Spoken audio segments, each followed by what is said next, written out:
दोस्तों, तो यार क्या हाल है। आज की इस वीडियो में हम इनडायरेक्ट टैक्सेस के रिगार्डिंग डिस्कशन करेंगे।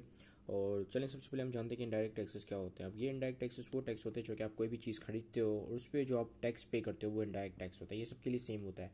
अब इनडायरेक्ट टैक्स क्यों है? क्योंकि आप इनडायरेक्टली पे कर रहे हो। कंपनी क्या करती है कि जो कंपनी है वो टैक्स पे करती है, सेल्स टैक्स जिसको हम कहते हैं।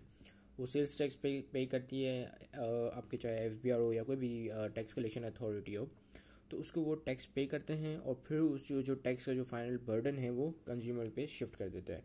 तो जिसके से इनडायरेक्ट टैक्स कहलाया जाता है, क्योंकि ये इनडायरेक्टली हम लोग पे कर रहे होते हैं। एक्चुअली में ये जो है सेल्स टैक्स होता है जो कि कंपनी को पे करना होता है। जैसे कि कोई भी जूस का डब्बा ले लो, तो जूस का डब्बा जो उसकी कंपनी की जो प्राइस होती है वो 19 रुपीज़ होती है, लेकिन यहाँ पे अगर आप पीछे पढ़ोगे तो उसमें लिखा होता है कि 2 रुपीज़ प्लस टैक्स, ठीक है, या इंक्लूसिव ऑफ टैक्स। तो यानी कि टैक्स भी उसमें लगकर आपको ये प्राइस बताई जा रही है। तो जो सेल्स टैक्स होता है वो कंपनी पे करती है अपनी सेल्स के ऊपर FBR वालों का, टैक्स अथॉरिटी को। और वो जो टैक्स का जो बर्डन होता है जो कंपनी पे कर चुकी होती है टैक्स अथॉरिटी वालों को, या रेवेन्यू कमिश्नर, या जो भी अथॉरिटी है, तो उनको पे करने के बाद जो अमाउंट उनकी टैक्स की होती है वो डिवाइड कर देते हैं अपने प्रोडक्ट के अंदर। और फिर वो प्रोडक्ट की प्राइस के साथ लग कर आपके पास आता है, मतलब उस प्राइस आती है प्रोडक्ट की। फिर आप वो प्रोडक्ट जो है उस प्राइस में खरीदते हो जिसमें टैक्स ऑलरेडी इंक्लूड होता है, ठीक है। सो ये जो टैक्स ऑलरेडी इंक्लूड है उस प्रोडक्ट या सर्विस के अंदर, उसको हम कहते हैं ये इनडायरेक्ट टैक्स है, ठीक है।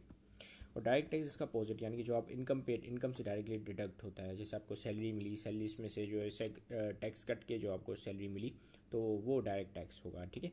इसी तरीके से बिजनेस इनकम होती है। बिजनेस इनकम में जो रेवेन्यू अर्न किया जाता है उसके बाद उसको जैसे अगर किसी दुकान वाले की एग्जाम्पल ले लें तो उसको जाके टैक्स जमा कराना पड़ता है, ठीक है। वो जाता है दफ्तर, जाता है FBR के, या सिंध, अगर वो सिंध में है तो सिंध बोर्ड ऑफ रेवेन्यू में जाके वो टैक्स जमा कराता है। कोई भी टैक्स कलेक्शन अथॉरिटी के पास जाके वो मैनुअली भी जमा कर सकते हैं या बैंक के थ्रू भी किया जा सकता है।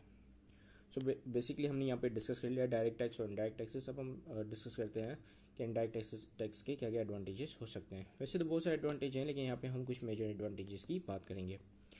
तो पहला है it passes the burden to the final consumer which gives relief to the corporation और द प्रोड्यूसर। सो जैसा कि मैंने आपको बताया कि इनका जो बर्डन है वो फाइनल कंज्यूमर पे ट्रांसफर हो जाता है, तो जिसका सेल्स टैक्स उनकी जो प्रोड्यूसर्स होते हैं या जो कंपनी होती है उनकी जेब से नहीं निकलता ये, ठीक है। तो ये पहला सबसे बड़ा एडवांटेज हो गया प्रोड्यूसर्स को। दूसरा आपके पास है indirect taxes cannot be evaded, ठीक है। इवेडेड और avoided is two different things, ठीक है। इवेडेड का मतलब क्या होता है कि जब आप टैक्स की चोरी करते हो, इन्वेड करते हो उसको, ठीक है, इन्वेजन करते हो टैक्स का।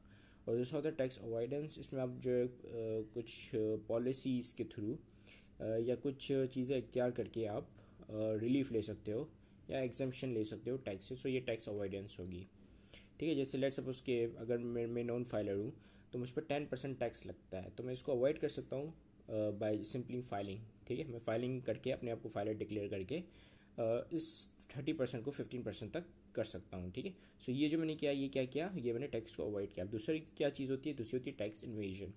अब टैक्स इन्वेजन क्या होता है कि जब आपके पास कोई इनकम है या आपके पास कोई वेल्थ वगैरह है जिस पर टैक्स लग रहा है और लगे जा रहा है, आप परेशान हो, तो आप क्या करोगे कि उसको उस वेल्थ को जो शिफ्ट कर दोगे किसी दूसरी कंट्री में, ठीक है। यानी कि आपने फॉर एग्जांपल किसी दूसरी कंट्री के अंदर अपने घर खरीद लिया, एसेट्स खरीद लिए, ठीक है।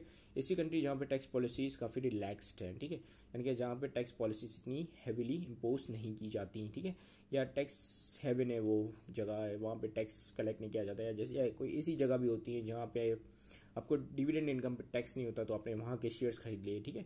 सो इस तरीके से करके या इन मेथड को इस्तेमाल करके आप टैक्स को इवेट करते हो, ठीक है, जो कि इलीगल है, ठीक है। टैक्स इन्वेजन करना इलीगल है, ठीक है। So because they are attach to the price of a good, ठीक है। Direct taxes cannot be evaded because they are attach to the price of a good. अब डायरेक्ट टैक्सेस आप कोई भी तरीके से इन्वेट नहीं कर सकते। क्यों नहीं कर सकते? क्योंकि वो गुड की प्राइस के साथ अटैच है। आपको इंडिविजुअली पे नहीं करना पड़ा, या आपको अपनी प्रॉपर्टी के ऊपर नहीं पे करना पड़ा, अपनी वेल्थ के ऊपर नहीं पे करना पड़ा। आप जो चीज़ें खरीद रहे हो आप उनके ऊपर पे करते हो, ठीक है। यानी उन चीज़ों की जो प्राइसेस हैं already tax inclusive of tax होती है, ठीक है। सो तो ये एक बहुत अच्छा एडवांटेज है कि ये टैक्सेस इन्वेट नहीं हो सकते, अवॉइड हो सकते हैं। सिंपली अगर आप प्रोडक्ट खरीदना बंद कर दें तो ये टैक्स अवॉइड हो जाएंगे, बट इन्वेड नहीं हो सकते, ठीक है। ये नहीं हो सकता कि आप जो है कंपनी के पास जाओ, बोलो कि भाई मुझे ये जो है ब्लैक में बेच दो, ठीक है, मान लिया ये प्रोडक्ट जो है मुझे एक्स्ट्रा बना कर ऐसे ही दे दो बगैर टैक्स लगाए, तो ऐसा नहीं हो सकता, ठीक है। अच्छा, अब हम आगे बढ़ते हैं। Indirect tax control entrance of harmful goods, ठीक है।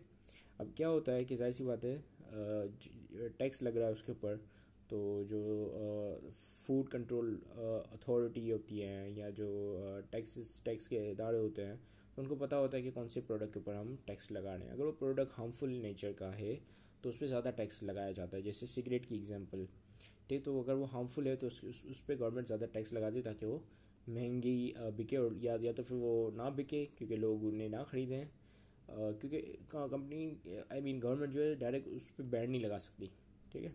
और अगर बैन लगाएगी भी तो लोग जो है वो छुप छुप के खरीदेंगे। तो ये बेटर स्ट्रेटेजी ये होती है कि वो जो हार्मफुल प्रोडक्ट्स हैं जैसे सिगरेट वगैरह हो गई, तो उन पर ज़्यादा से ज़्यादा टैक्स इम्पोज करके उनकी प्राइसेस को बढ़ाया जाए ताकि लोग जो है उन्हें ख़रीदना बंद करें, ठीक है। सो एक एडवांटेज इनडायरेक्ट टैक्सेस का ये होता है कि आप जो लोगों का बिहेवियर चेंज कर सकते हो, ठीक है। फिर आता है it rates can be changed easily, के इनके रेट जो काफ़ी ईजीली चेंज हो सकते हैं। गवर्नमेंट जब चाहे इसको इंक्रीज या डिक्रीज कर सकती है। Indirect taxes can increase government revenue as everyone has to pay same amount of tax. अब यहाँ पे हर लोग जो है वो सेम अमाउंट ऑफ टैक्स पे करते हैं। अगर कोई प्रिंस बिस्कुट खरीदता है तो वो भी उस पर 5 रुपये टैक्स पे कर रहा होता है, और जो मतलब अमीर बंदा जो है खरीद रहा है तो वो भी उसके ऊपर 5 रुपये टैक्स पे कर रहा है। अब जो गरीब बंदा है वो भी खरीद रहा है तो वो भी 5% ही टैक्स पे कर रहा है। तो ये जो इससे ये होता है कि जिसी मतलब चीज़ें ये जो फास्ट मूविंग गुड्स होती हैं, कमोडिटीज़ होती हैं, ये इन पे काफ़ी ज़्यादा टैक्सेस गवर्नमेंट इजीली कलेक्ट कर लेती है, ठीक है। और ये काफ़ी बेटर सोर्स ऑफ रेवेन्यू होता है गवर्नमेंट के लिए। क्योंकि क्या होता है कि डायरेक्ट टैक्सेस लोग जो है इवेड या अवॉइड कर लेते हैं, लेकिन ये तो अवॉइड या इवेड नहीं कर सकते, और ये हर किसी को पे करना है और सेम पे करना है, सेम अमाउंट पे करनी है। और हर किसी की ये फूड वगैरह तो ये हर चीज़ की हर बंदे की नेसेसिटी है, ठीक है। सो जिसकी वजह से यहाँ से जो है गवर्नमेंट का रेवेन्यू काफ़ी अच्छा खासा अर्न हो जाता है। अब हम बात करते हैं डिसएडवांटेजेस ऑफ इनडायरेक्ट टैक्सेस की। So indirect taxes contribute in inflation because increase in indirect taxes like sales tax cost increase in the general prices of goods which ultimately brings inflation. अब आपको पता है कि जाहिर सी बात अगर मैं टैक्स इम्पोज करता हूँ इन गुड्स के ऊपर, तो ऑब्वियसली उन गुड्स की प्राइसेस बढ़ेगी, ठीक है। अगर मैं ज़्यादा टैक्स इम्पोज करूँगा उनके ऊपर तो उनकी प्राइसेस और ज़्यादा बढ़ेगी, ठीक है। बिल्कुल वही वाली एग्जांपल, ज़्यादा बारिश होगी तो ज़्यादा पानी आ जाएगा, राइट। अच्छा, तो क्या होता है कि अब जैसे कि एक चीज़ जो है वो कंपनी 15 रुपये की बेच रही है, लेकिन उस पर हैवी सेल्स टैक्स लगाया गया, तो जिसकी वजह से कंपनी को मजबूरन वो चीज़ 25 रुपये की बेचनी पड़ी, ठीक है। तो इससे क्या होगा कि तमाम चीज़ों की प्राइसेस जो है वो हाइक कर जाएंगी, ठीक है। सो इससे क्या होगा कि ओवरऑल इन्फ्लेशन क्रिएट हो जाएगा, महंगाई हो जाएगी, लोग जो है ख़रीद नहीं पाएंगे, क्योंकि लोग कहेंगे भाई हम जो है चीज़ खरीदें या उसके ऊपर इतना सारा टैक्स पे करें, ठीक है। सो इससे क्या होगा कि इससे इन्फ्लेशन क्रिएट हो जाती है। सो ये एक डिसएडवांटेज है इस इनडायरेक्ट टैक्सेस लगाने का। फिर आपके पास है indirect tax. In indirect tax everyone have to pay the same amount, so this burden poor people more than the rich people of the country. अब जाहिर सी बात है अगर एक रिच बंदा है उसके ऊपर उसके लिए एक चीज़ को ख़रीदने पर 10 रुपये टैक्स देना is not a big thing, ठीक है। अब जबकि एक पुअर बंदा है जो कि 10 रुपये बड़ी मुश्किल से जो है कमाता है, तो उसके लिए ये काफ़ी दिक्कत होती है उसको कि वो एक तो वो चीज़ खरीदे, चीज़ के लिए पैसे दे, ऊपर से उसको उतनी अमाउंट ही पे करनी पड़ती है एज इन टैक्सेस, ठीक है। एज इन टैक्सेस उसको उतनी अमाउंट पे करनी पड़ती है जितना एक रिच बंदा पे करता है, ठीक है। सो जिसकी वजह से ये जो है बर्डन पुअर के ऊपर ज़्यादा होता है, क्योंकि जो डायरेक्ट टैक्सेस होता है उसमें क्या होता है कि एक टैक्स स्लैब बनी हुई होती है। जैसे अगर आप 6 लाख तक कमाते हो तो आपको 5% होगा, 6 लाख से ऊपर कमाओगे तो आपसे पे ज़्यादा परसेंट टैक्स इम्पोज होगा।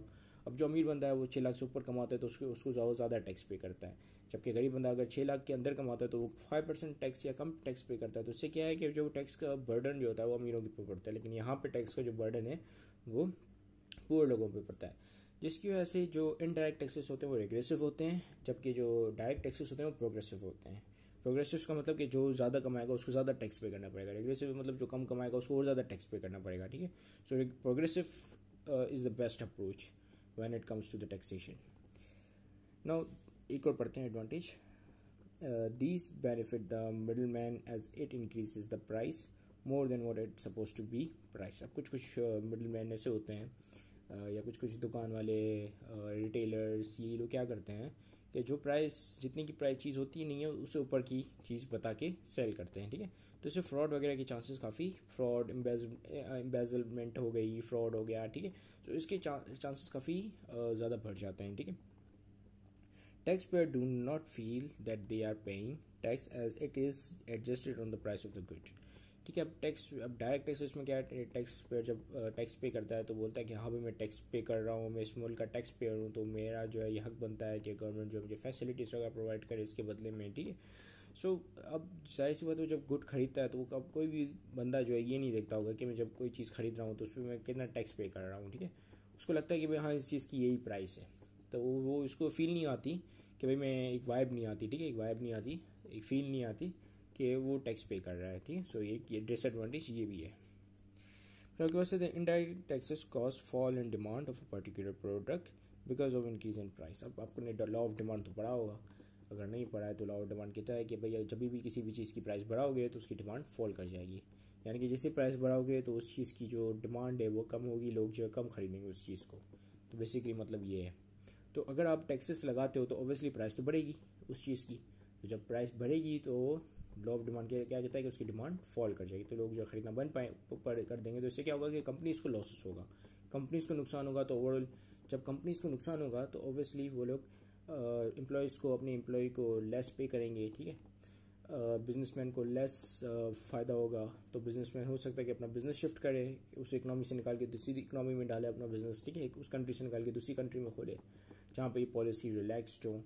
तो इससे क्या होगा कि ओवरऑल इकनॉमी जो है वो श्रिंक कर जाएगी। So guys, these are the advantages and disadvantages of indirect taxes. Thank you very much for watching this video. Have a great day and Allah Hafiz.